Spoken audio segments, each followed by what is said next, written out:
También Cecilia, muchísimas gracias a la Universidad Diego Portales, gracias Bolaño. Y para mí es una alegría, un privilegio estar aquí hoy. También una alegría, un privilegio hoy haber formado parte del jurado del Premio de Poesía Iberoamericana Pablo Neruda y estar celebrando entonces un nuevo premio para Miguel Parra, que ha sido un premio, ha sido una decisión unánime y ha llegado con mucho entusiasmo por parte de todos los miembros del jurado. Puesto como título Parra y sus precursores. Cada escritor crea a sus precursores. Así, por lo menos lo afirmaba Borges en su ensayo de 1951, Kafka y sus precursores, a reflexionar sobre la sensación que él tenía como lector de haber reconocido la voz de Kafka en diversos textos de siglos anteriores. Le resultaban kafkianos, por ejemplo, la ilustre paradoja de Zenón relatada por Aristóteles, pero también un apólogo del prosista chino del siglo IX, Han Yu, dos parábolas religiosas de Kierkegaard, un poema de Robert Browning y un par de cuentos de Leon Bloy y Lord Dunsany. No todos estos textos, apuntaba Borges, se parecen entre sí, pero los une la idiosincrasia kafkiana que se palpa en cada uno. Sin Kafka no existiría esa unión. Llegaba Borges así a su célebre conclusión. En el vocabulario crítico, dice, la palabra precursor es indispensable, pero habría que tratar de purificarla de toda connotación polémica o de rivalidad. El hecho es que cada escritor crea a sus precursores. Su labor modifica nuestra concepción del pasado, como ha de modificar el futuro.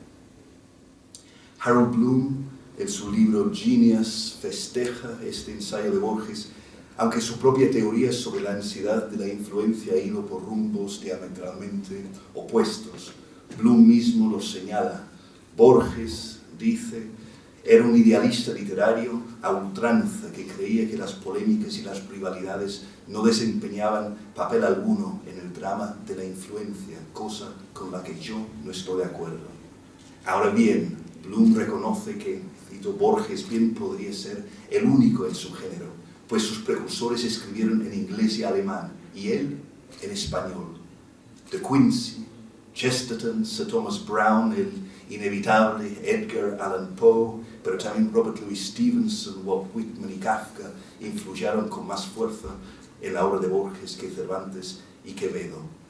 Harold Bloom se sorprende de esa unicidad de Borges como un escritor que dialoga primordialmente fuera de su propia tradición, pero para un escritor latinoamericano, o al menos para un escritor del Cono Sur, ese eclecticismo de lecturas y precursores tal vez sea el pan de cada día. A fin de cuentas, lo decía Oliverio Girondo, en nuestra calidad de latinoamericanos poseemos el mejor estómago del mundo. Un estómago ecléctico, libérrimo, capaz de digerir y de digerir bien, tanto unos arenques septentrionales o un cuscús oriental, como una becasina cocinada en la llama o uno de esos chorizos étnicos de Castilla. Así Girondo, capaz, digamos, de digerir todo tipo de lecturas sin tener que nutrirse de una imponente y, a fin de cuentas, asfixiante tradición única. Las polémicas y las rivalidades locales de Borges carecen de importancia porque sus precursores, no solo argentinos, sino también hispanoamericanos y españoles, eran de peso mosca. Un Rubén Darío cuyo legado modernista se hallaba a las 11 3/4 de su vida, un Leopoldo Lugones explorador, pero definitivamente menor, un Ricardo Guiraldes con su gaucho de cartón piedra y una tradición española esclerotizada desde la época de Cervantes y Quevedo, no podían suscitar en él ansiedades de la influencia o necesidades parecidas. La generación de los que Saul Yurkevich llamaba los fundadores, y hablo ahora exclusivamente de la poesía, cambiaría todo eso. En Chile, ya se sabe, Vicente Huidobro, Pablo de Roca y sobre todo y siempre Pablo Neruda eran precursores temibles, precursores de un peso indudablemente pesado. La ansiedad de la influencia, las estrategias de leer mal, desplazar y matar a los padres locales era ineludible para poetas más jóvenes como Nicanor Parra. El hecho de que su marca registrada, porque funciona de verdad como una marca registrada, antipoeta, antipoema, antipoesía, el hecho de que empiece con el prefijo anti es sintomático de un trauma y de un reto. Hay críticos que han construido grandes teorías sobre la esencia oposicional de la antipoesía. Existe, según ellos, en cada antipoema la reescritura transgresora de un determinado modelo preexistente mediante un proceso de imitación, inversión y luego satirización de ese modelo. Es una manera de tomar muy en serio el aspecto anti de la obra de Parra. Ahora bien, hacer hincapié en lo oposicional, que es, por supuesto, lo es tan importante en Parra, conduce a lecturas limitadas, empobrecedoras. Lleva al lector a un callejón sin salida, a una búsqueda obsesiva del enemigo, del rival. ¿A quién está atacando el antipoeta aquí? ¿Cuál es el modelo que está desconstruyendo?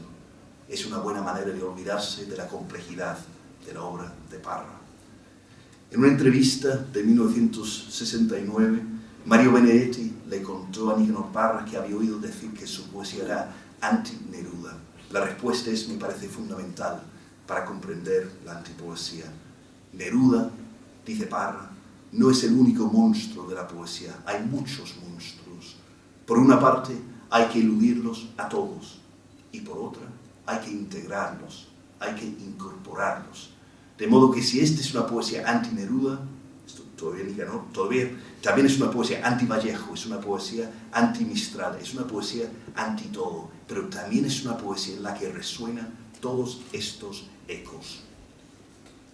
La antipoesía se escribe contra los precursores, pero también con los precursores. Los elude y a la vez los integra. Yo quisiera examinar esta tarde la naturaleza dialogante y no discutidora de Parra. En un primer momento a través de 4 escritores que él ha nombrado explícitamente como precursores durante la primera etapa de su obra de 1937 a 1954. Me refiero a Federico García Lorca, Walt Whitman, Franz Kafka y Aristófanes. Añadiré a ellos un quinto precursor, apenas mencionado por Parra, de esos años fundacionales. Aquí, a continuación hablaré brevemente de un precursor clave de Parra, la poesía popular de raíz chilena y española. Y por último me referiré a los escritores anglosajones con los que dialoga Parra en su estancia de 2 años en Oxford entre 1949 y 1951. 4 precursores fundacionales y uno más. La poesía de Lorca se divulgó en Chile por primera vez con la publicación en 1934 de la Antología de Poetas Españoles Contemporáneos de José María Subirón, pero fue después del fusilamiento y la conversión en mártir del granadino en agosto de 1936 cuando la moda de Lorca, mejor dicho, la moda del romancero gitano de Lorca, se extendiera entre los jóvenes chilenos, en Óscar Castro, en el joven Gonzalo Rojas y por supuesto en el autor de Cancioneros sin nombre, que ganó el Premio Municipal de Poesía en 1938. Parra se arrepintió casi enseguida de este libro, en el que había intentado, según sus propias palabras, aplicar a Chile el método que Lorca había hecho suyo en España.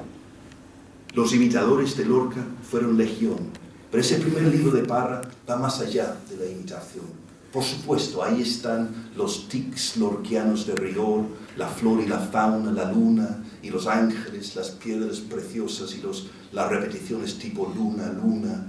Pero en Parra, esta estilización lorquiana se subvierte. La incorporación de la comicidad de un habla brutalmente coloquial y de personajes comunes y corrientes choca con el lirismo de los romances del poeta español. En cierta medida, creo que Cancioneros sin nombre, un libro anterior a la llegada oficial de la antipoesía, Es la obra de Parra que mejor se amolda a los esquemas oposicionales que esos teóricos emplean para comprender lo antipoético. Ahí están la homologación al modelo lorquiano, su inversión mediante un lenguaje antilírico y luego la distorsión satírica. Ahora bien, me interesa mucho más lo que hizo Parra con Lorca que contra Lorca. Es decir, me interesa que haya encontrado en el granadino la consagración de una poesía narrativa, de una poesía que a veces entregaba la voz a sus personajes, de una poesía que sabía combinar elementos de la vanguardia, la imaginaría surrealista, por ejemplo, con la claridad expresiva. Pero lo más importante, lo verdaderamente fundamental de Lorca para Parra fue su dignificación de la poesía popular. El romance popular de raíz oral, por muy retocado y estilizado que fuese, se había convertido en manos de Lorca en una materia digna de ser leída como poesía culta. Esta es la lección clave de Lorca para Parra. Pero, claro, el hechizo del romancero gitano duró poco. La que sería después una de las pruebas de fuego de la antipoesía nos sirve como una medida implacable para juzgar a Lorca. Así no se habla en castellano.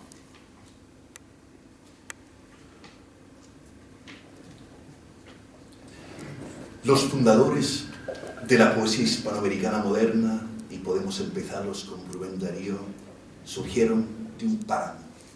Pero cada uno de ellos tenía, no quizá como padre temible y autoritario, sino como un modelo para emular a Walt Whitman, que era la prueba en carne viva de que en América podía existir una gran poesía. Allí está la verdadera obsesión que tenía con Whitman Darío, que le dedicó un soneto de azul sin saber más de él de lo que contaba en una crónica José Martí. Más tarde, en las palabras liminares de prosas profanas, Darío miraría sus manos de marqués y se declararía incapaz de dedicar un poema a un presidente de república, agregando, entre paréntesis, si hay poesía en nuestra América, ella está en las cosas viejas, en Palenque y Utatlán, en el indio legendario y el inca sensual y fino, y en el gran Moctezuma de la silla de oro. Lo demás es tuyo, demócrata Walt Whitman. Whitman, que por supuesto había escrito poemas lamentando la muerte del presidente Abraham Lincoln, seguiría acompañando a Darío a lo largo de su obra. Allí está, en la diatriba del nicaragüense contra Estados Unidos o contra el presidente de República de los Estados Unidos, Theodore Roosevelt. Es con voz de la Biblia o verso de Walt Whitman que habría que llegar hasta ti, cazador. Y ahí está también, en un homenaje a Estados Unidos de 1906, Salutación al Águila. Bien vengas, oh mágica águila que amara tanto Walt Whitman. Es que Darío, más allá de todas sus contradicciones ideológicas y políticas, quería ser el Walt Whitman del sur, un Walt Whitman no demócrata, sino aristócrata. También quiso ser Whitman el joven Borges. Según Guillermo de Torre, llegó a España en 1919 ebrio de Whitman.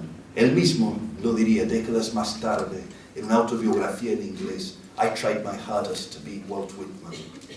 Y se le notaba en su primera poesía, sobre todo en el Himno de Mar, su primer poema publicado en el último día del año 1919. Pero Whitman estaría allí siempre acompañándolo, el más grande quizá en el séquito de precursores foráneos de Borges.